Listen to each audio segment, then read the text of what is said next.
Isla Perdida, a remote outpost in the vast ocean, once echoed with the cries of countless seabirds.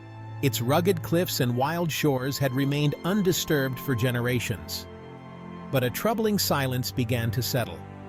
The seabirds were disappearing. Where there had been bustling nests and new life, now only emptiness and quiet remained. The invaders? House mice, accidental arrivals from a long-lost ship, now overrunning the island, creeping into every crevice and nest. These weren't ordinary mice. They preyed on helpless chicks, leaving devastation in their wake. Researchers could only watch in despair as the delicate balance of life unraveled before their eyes. Birdsong faded, the ecosystem faltered, and native plants vanished as the mice consumed every seed.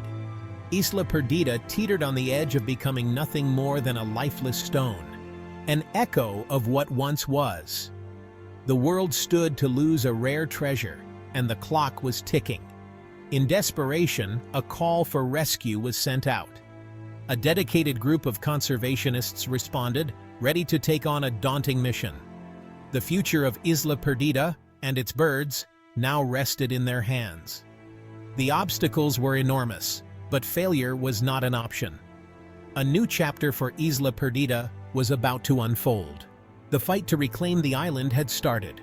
Would the seabirds find their way back, or would silence claim the island forever? Everything depended on what happened next.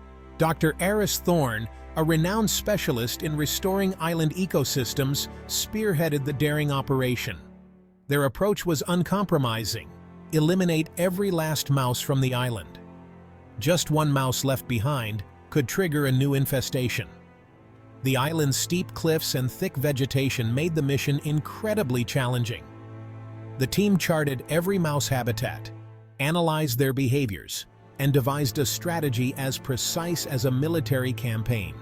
Their tool of choice, a custom bait, lethal to mice but harmless to native birds and the environment. Using helicopters equipped with GPS, they would distribute bait to cover every part of the island. The operation faced immense obstacles: unpredictable weather, hazardous terrain, and no margin for mistakes. The world watched closely, some filled with hope, others with doubt.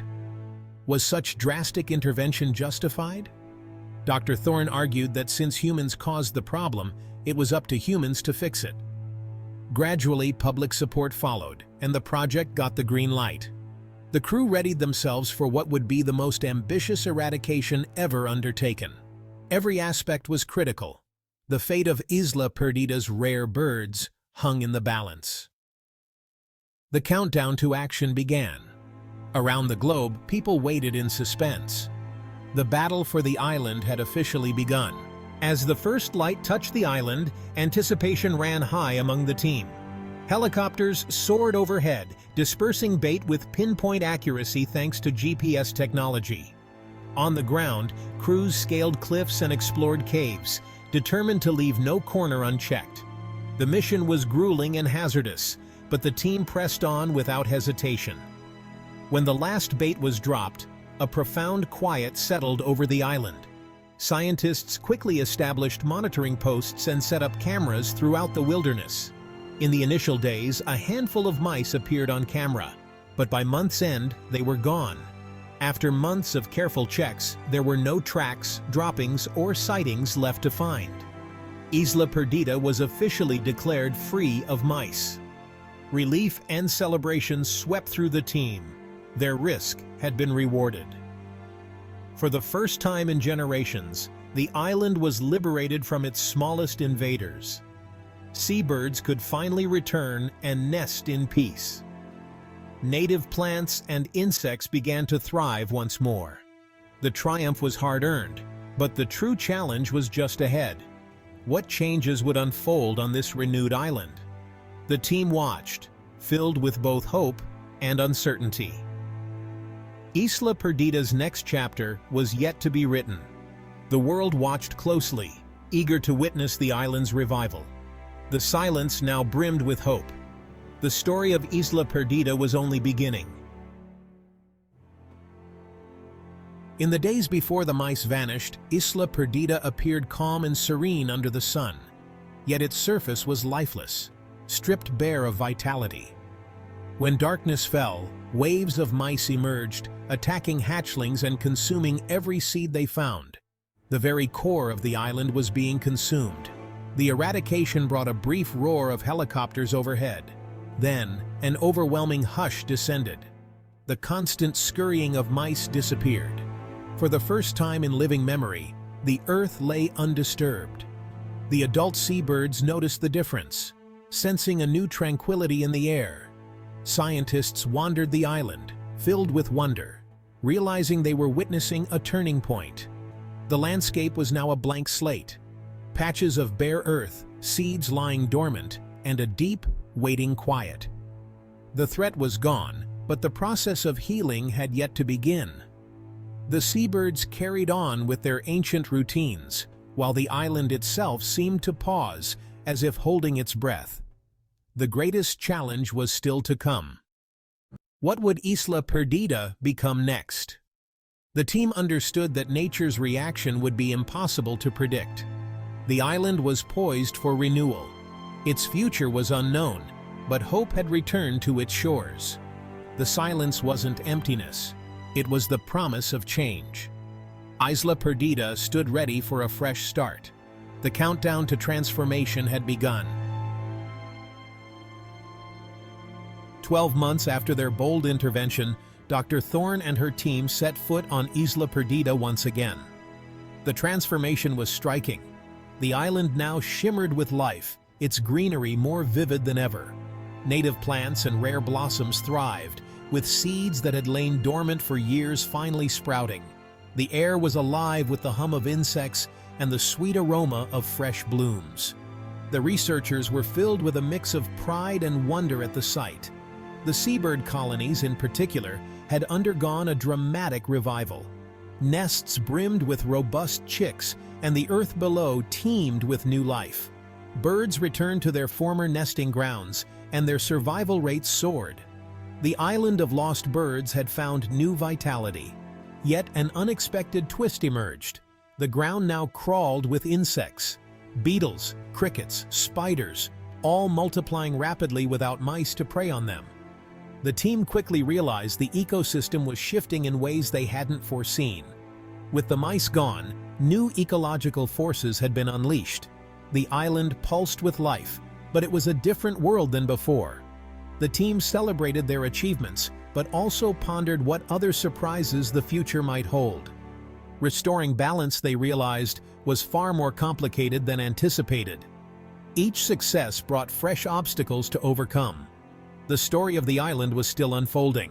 Nature was adapting, rewriting its own rules. The team steeled themselves for whatever came next. Isla Perdida had become a living laboratory for renewal and resilience. The island's transformation was striking. Plants that hadn't sprouted in generations now flourished everywhere. Yet, the native tree mallow took over, spreading rapidly and forming thick, impenetrable patches. With no mice left to consume its seeds, the tree mallow began to dominate, pushing out other species. What was once a balanced part of the ecosystem now behaved like an invasive force. Seabirds found their nesting sites blocked, and some were forced to leave their eggs behind. The scientists soon realized that eliminating the mice had led to unexpected ripple effects.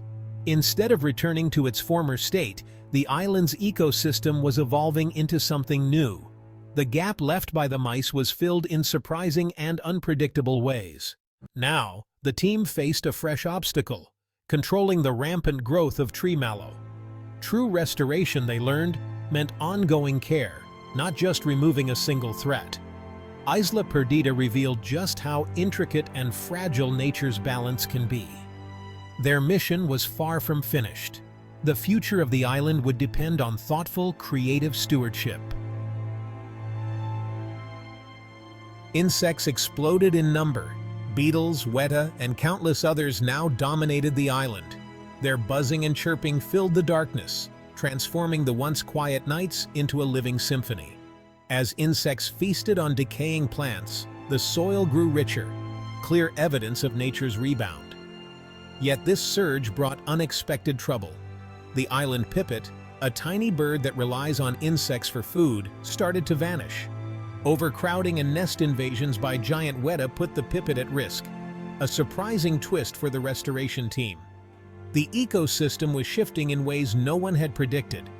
Researchers quickly began new investigations, hoping to unravel the complex changes. The island had simply swapped one threat to nests for another.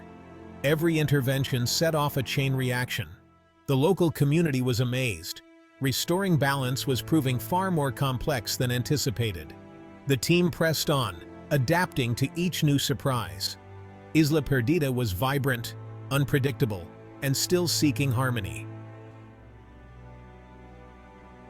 Isla Perdida emerged as a beacon for conservationists, a testament to the intricate web of life. The removal of a single species sent shockwaves through the ecosystem. Restoration wasn't about turning back time, but about nurturing a stronger, more adaptable environment. Researchers refined their strategies, anticipating the ripple effects of their actions.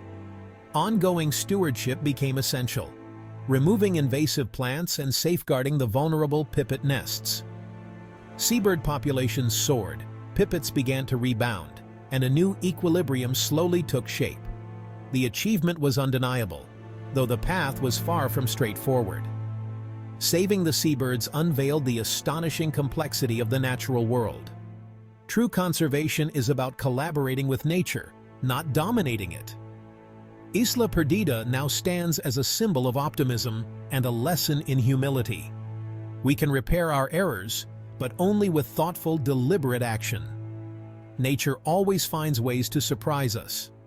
Isla Perdida's journey reminds us every choice counts, and the work of restoration is never truly finished.